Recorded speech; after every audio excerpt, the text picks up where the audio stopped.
Bonjour tout le monde, nouvel épisode. Tout n'est pas toujours négatif. La chance a voulu que pour faire bouger cet engin, j'ai réussi à retrouver une rampe Kane Racing diamètre 31 comme celle que j'avais à l'origine.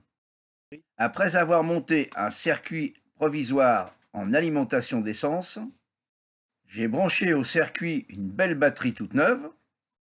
Écoute, la pompe, elle marche. Au moins ça marche. Et là, j'ai très vite déchanté car, Ça fuit par les trous ici, là. et ici aussi, sur ce gicleur de mise à l'air de la cuve. J'ai assez vite compris que la pompe pouvait être un problème, car j'ai découvert que c'était une pompe qui était réservée au diesel. Et là, c'est évident qu'il y avait beaucoup trop de pression. Bien décidé de ne plus être embêté avec celle-ci, j'ai immédiatement commandé une nouvelle pompe qui a une pression nettement plus basse et qui est d'une provenance d'un 600 CBR, Honda. Afin de vérifier que seule la pompe était la cause du problème, j'ai préféré mettre les carburateurs sous pression d'essence par gravité. Et là, même problème, encore des fuites, donc ce n'était pas que la pompe.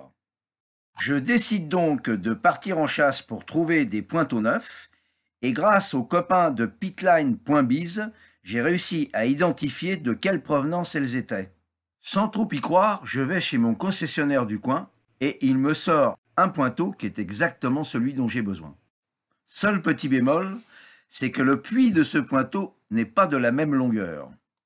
Ça, c'est celui d'origine, et ça, c'est celui fourni par le concessionnaire. Je décide donc de faire une petite pièce rallonge, de manière à combler l'espace. Un petit coup de manivelle sur le tour, et hop là, voilà le travail effectué. Les vieux puits étant bien collés, avec un tarot, j'ai réussi à les extraire. Ils se sont montrés bien rebelles, mais j'ai eu le dernier mot. Alors, remontage. Je mets donc ma petite pièce ici au fond. Je n'oublie pas de mettre un petit coup de gras sur le joint. J'enfonce le puits à l'intérieur.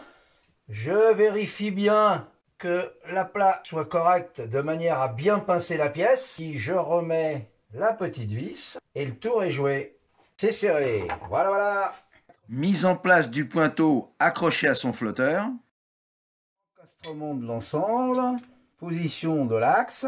Et puis bien maintenant, je vais avoir plus qu'à vérifier la hauteur de cuve en positionnant bien sûr mon carbu différemment de manière à ce qu'il ne soit pas en appui sur le petit ressort.